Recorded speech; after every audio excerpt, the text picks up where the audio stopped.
Eh bien bonjour à tous, j'espère que vous allez bien, on se retrouve aujourd'hui pour une vidéo sur Marvel Future Evolution. On va parler des news qui sont enfin tombées sur le jeu, mais avant ça, on va faire un léger aparté par rapport à Genshin Impact.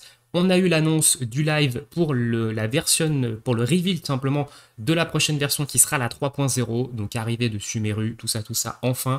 Ça sera le samedi 13 octobre à 14 h heure de Paris.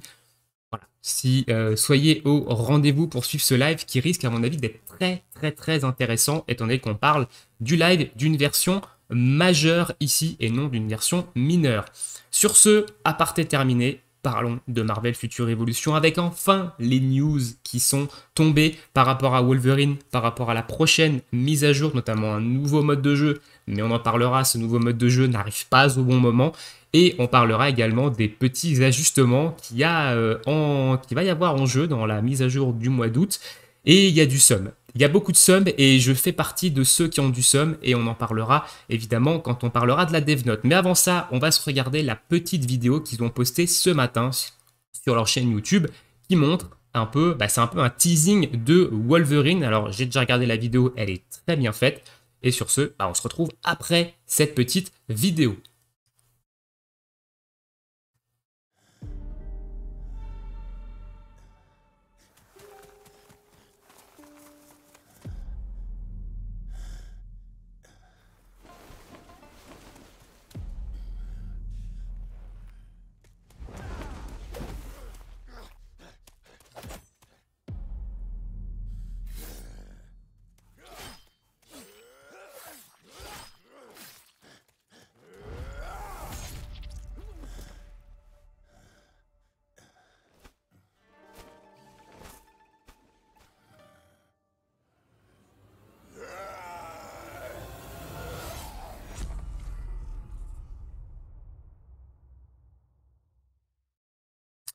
Et du coup, voilà pour cette petite vidéo un peu teasing. Donc deuxième vidéo teasing de Wolverine. Donc c'est confirmé 100%, c'est lui le prochain personnage jouable de toute façon. Et dans cette vidéo, on voit quand même un Wolverine assez bestial, hein. Donc c'est plutôt, ça augure des bonnes choses en fait pour le personnage. Et on voit qu'il affronte des ninjas du Shadowland. Alors on le verra dans la Dev Note, on n'a pas d'informations concernant une prochaine région du jeu, donc une continuité de l'histoire. Normalement, ça devrait être Shadowland après le Dark Domain. Pour l'instant, on n'a aucune information sur si on aura ou pas cette région dans le jeu au moment de la mise à jour d'août. C'est quelque chose qui est quand même assez attendu de la part des joueurs. On est parti, on va parler maintenant de la Dev Note du coup numéro 13 qui est sortie. Et là, qui est sortie hier matin. Voilà, hier matin. Et cette Dev Note, elle va traiter principalement du Squad Battle, nouveau mode de jeu PvP, et du coup de Wolverine, donc de l'arrivée de ce personnage jouable. On commence par le Squad Battle qui est, c'est un truc qui nous ont teasé depuis un petit moment. Dans certaines dev notes, ils en faisaient mention. C'est le prochain mode de jeu PVP du coup qui mettra en avant votre escouade cette fois-ci et non plus votre personnage principal. Alors il y a eu des demandes de la part des content créateurs par rapport à ce mode de jeu, donc il y a eu des remaniements, donc ils les ont écoutés, donc ça c'est plutôt intéressant. Néanmoins, mettre ce mode de jeu en fait avec l'état du jeu actuel, hein, c'est pas le bon move. Voilà. Malheureusement, je pense qu'ils se sont confortés, ils sont confortés à continuer leur roadmap.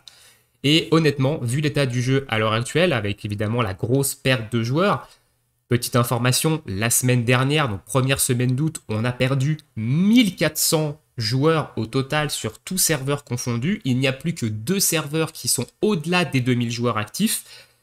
Voilà, la perte de joueurs est quand même très présente et on verra cette fin de semaine combien de joueurs on a perdu, mais ça, voilà, c'est la situation en termes de joueurs est quand même pas bonne et du coup sortir un mode PVP qui plus est accessible qu'à partir du niveau 100 d'escouade, à partir du niveau 100, il faut 3 héros de niveau 100, pardon, pas à partir du niveau 100 des squads, il vous faut 3 héros de niveau 100 minimum pour participer à ce mode de jeu. Et les nouveaux joueurs qui sont sûrement la cible en fait de la mise à jour d'août, voilà, c'est pas un mode de jeu dans lequel ils vont pouvoir évidemment performer, s'amuser au début. Parce que c'est du 3v3. Alors, le squad battle, pour expliquer rapidement, c'est du 3v3 avec une battle automatique. Voilà, vous n'avez absolument pas le contrôle sur l'un des personnages, l'un des 3 personnages que vous engagez dans l'équipe. C'est un 3v3 mode automatique.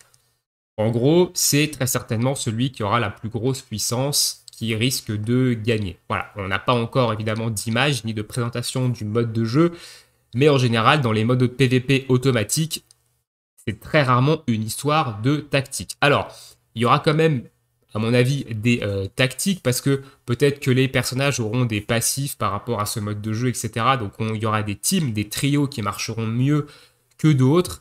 Et Wolverine va quand même très bien s'inscrire dans ce nouveau mode de jeu. On parlera de lui juste après, parce que il a une capacité à se régénérer très forte. Donc au niveau de ce mode de jeu, il pourrait être très intéressant. Mais du coup, ça veut dire que dans votre roster, il faudra se focus sur 3 personnages. Les monter niveau 120, monter leur spécialisation, leur mettre des sets d'équipement corrects, leur mettre des sets de cartes. Donc il va falloir s'investir en fait sur 3 personnages. Et à l'heure actuelle dans le jeu, déjà on n'a pas les ressources nécessaires, ou du moins on a les ressources minimum pour monter notre personnage principal. Alors s'occuper de 2 autres personnages à côté, ça va prendre des mois et des mois. Voilà, donc c'est vraiment pas le mode de jeu que les gens actuellement attendaient. Alors évidemment, c'est un mode de jeu qui va viser des gens qui sont là depuis plus longtemps, qui va favoriser également les Kraken. Voilà. Mais c'est pas un mode de jeu qu'on attendait dans l'état actuel du jeu. On aurait préféré un mode PvE qui ramène du monde, genre je sais pas, des world boss dans lesquels on tape, tout le serveur tape dessus et ça donne des rewards. Enfin, un mode PvE coopératif plutôt qu'un mode PvP qui va favoriser encore une fois les Kraken, où les nouveaux joueurs vont y avoir accès dans plusieurs mois. Voilà, donc sortir un mode de jeu dans une mise à jour d'anniversaire où le but c'est de ramener du monde quand même, hein, avec la sortie de Wolverine, qui n'est pas non plus un personnage anodin, qui est un personnage qui hype énormément la communauté Marvel, donc c'est pour ça qu'ils le sortent maintenant.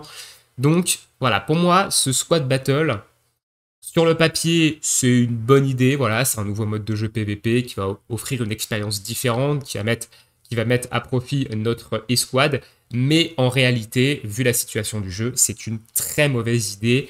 À voir évidemment quand le mode de jeu sera là, on aura également des récompenses liées à ce mode de jeu. On verra tout ça quand on aura plus de détails, mais du coup, voilà, c'est pas non plus ce qu'on attendait. Parlons maintenant de Wolverine. Alors Wolverine nous a été teasé la semaine dernière. Certains pensaient encore que c'était Black Panther. Hein. Non, c'était quand même assez obvious que c'était Wolverine sur le mini teaser qu'il nous avait donné. Donc c'est un personnage qui va avoir une habilité de soin constant. Et c'est là où Netmarble est quand même assez fort, c'est qu'à l'heure actuelle, il y a une statistique dans le jeu qui est considérée comme une statistique morte. C'est la récupération d'HP. Vos noyaux jaunes en récupération d'HP, la plupart du temps, vous n'en mettez pas parce que ça sert à rien. Il n'y a aucun personnage qui a besoin de monter cette stat. Et Wolverine, ça va être l'une de ses stats principales. Plus vous allez avoir de récupération d'HP sur lui, plus son soin constant va être gros et plus il va être compliqué à tuer. Donc en gros, Wolverine, c'est un personnage qui va s'adresser aux nouveaux joueurs. Clairement, c'est un personnage avec lequel vous allez pouvoir vous mettre en mode auto, qui va sûrement jamais mourir.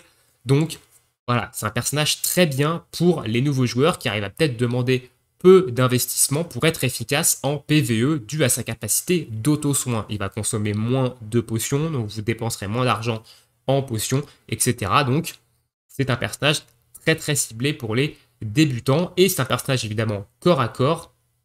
Et on a ici quelques exemples de spécialisation, notamment on aura une spécialisation Swift Strike qui sera évidemment basée sur la restriction de mouvement de l'adversaire. Donc vous allez réduire sa vitesse de déplacement, très certainement. Vous allez peut-être l'immobiliser. Et comme Wolverine est un personnage corps à corps, donc très très corps à corps, qui n'a pas d'attaque, qui n'aura sûrement pas d'attaque à distance, et du coup c'est plutôt intéressant de pouvoir immobiliser l'adversaire et de le bourriner. Donc vous avez déjà cette première spécialisation qui sera sûrement très intéressante en duel dimensionnel. Donc en 1v1, peut-être en Omega War, mais voilà, je pense en 1v1, ça sera un truc qui sera peut-être intéressant. Ensuite, on a l'Adamantium Claw, donc les griffes d'Adamantium, qui, elles, va plutôt être là pour se buffer lui-même et buffer les alliés également en appliquant un debuff de rupture qui va diminuer la défense de l'adversaire avec des stacks. Donc plutôt une spécialisation PvE support, et ici Wolverine va sûrement très bien s'intégrer dans les teams en PvE sur les boss, dans les invasions épiques, dans les blitz et dans les autres contenus PvE ici, donc raid d'alliance également. Donc c'est voilà, une spécialisation qui sera peut-être plutôt PvE avec des buffs pour soi, des buffs pour les alliés et des réductions de défense. Alors ça pourrait être également très intéressant en Omega War, hein. On va avoir évidemment les buffs que ça applique sur les alliés, mais voilà, plutôt PvE je dirais cette spécialisation. Et ensuite on a Ultimate Weapon, donc l'arme ultime. Donc on va avoir une vitesse d'attaque élevée ici, et on va continuellement traquer la cible. Ça veut dire qu'on va tout le temps lui sauter dessus. Voilà, donc même si la cible s'écarte, boum, Wolverine, il va lui sauter dessus. Donc ici, ce sera à mon avis très certainement une spécialisation plutôt axée PVP, et ça va être assez fort, je pense, pour counter tout ce qui est Spider-Man, Iron Man, donc tous les distances en fait qui peuvent s'extirper ou qui vont faire tout simplement, enfin qui vont chercher à kiter un peu les corps à corps. Et bien ici, Wolverine va taper très vite, et en plus de ça, il va avoir un tracking constant de la cible. Donc ça peut être intéressant, notamment en Omega War ou même en 1v1, hein, donc en duel dimensionnel. Donc voilà un petit peu pour les spécialisations, ce qu'on sait du moins du personnage sur le papier. Donc très grosse récupération d'HP. Il aura également un ultime, j'en ai pas parlé, mais son skill ultime lui donnera une très grosse recovery, donc un très gros soin. Et derrière, on a des spécialisations plutôt support PvE ou alors vraiment PvP avec de l'immobilisation ou de l'attaque speed augmentée et du tracking de cible. Donc un personnage plutôt complet qui est franchement qui se destine vraiment, je pense, aux nouveaux joueurs ici, même si moi je vais le monter également. Et ça va me faire utiliser mes noyaux de récupération d'HP, parce que j'en ai plein, des noyaux 5 étoiles de récupération d'HP. Donc ça va me faire utiliser ça. Et voilà, donc très bon personnage sur le papier. Passons maintenant au héros, au balance ajustement, donc au patch note d'équilibrage. Et c'est là qu'il y a du sum. C'est là qu'il y a beaucoup de sum, parce qu'il y a un up pour Black Widow et pour Iron Man, hein. Donc elle va avoir une augmentation de range sur ses Firearm Expert Skill, par exemple, et il va y avoir également un ajustement sur certains skills, et Iron Man également a des skills, des améliorations sur ses skills. Ils vont lui ajouter une barrière sur son ultime, ils vont améliorer le tracking de son ultime. Iron Man, c'est un personnage qui n'a pas du tout besoin d'être up, hein. C'est un personnage actuellement très fort en PvP. C'est l'un des deux meilleurs personnages du jeu, sûrement en termes de PvP, PvE. Pas besoin de up le personnage, mais il a été up. Un petit ajustement au niveau des gardes damage, au niveau de l'augmentation des dégâts de garde et de la diminution des dégâts de garde.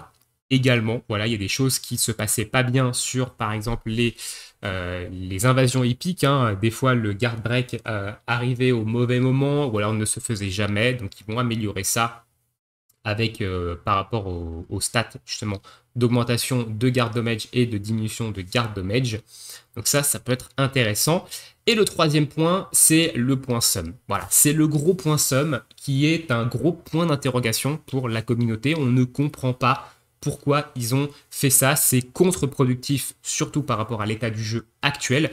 Ils vont nerf les dégâts élémentaires. Donc c'est un nerf direct de Storm et de Star-Lord. Storm étant un personnage actuellement fort en PvE, mais qui demande beaucoup d'investissement pour être à son plein potentiel en PvE, et qui est un personnage extrêmement faible en PvP. Ça fait très longtemps que les main Storm demandent des ajustements sur Storm pour la rendre plus viable en PvP. Et là, qu'est-ce qu'ils font? Ils lui mettent un gros nerf dans la tronche. Donc, moi, je suis un main Storm, j'ai du sum. Voilà, j'ai du sum. Je vous ai pas fait la vidéo hier parce que j'avais trop de sum, donc il a fallu que ça redescende un petit peu, mais j'ai du sum. Voilà, parce que ici, on ne sait pas encore exactement l'impact que va avoir ce nerf sur les dégâts élémentaires, mais par exemple, Storm, sur ses cartes Omega, on allait chercher des dégâts d'électrocution sur toutes les stats bonus. Ça demandait du temps de farmer, notamment les bonnes cartes avec le bon proc sur la stat dégâts d'électrocution, ou alors ça demandait des golds en investissement de transmutation pour tenter de changer la stat bonus et essayer de récupérer une stat dégâts d'électrocution, notamment sur des cartes spéciales qui sont très dures à redrop et qui ne sont pas farmables.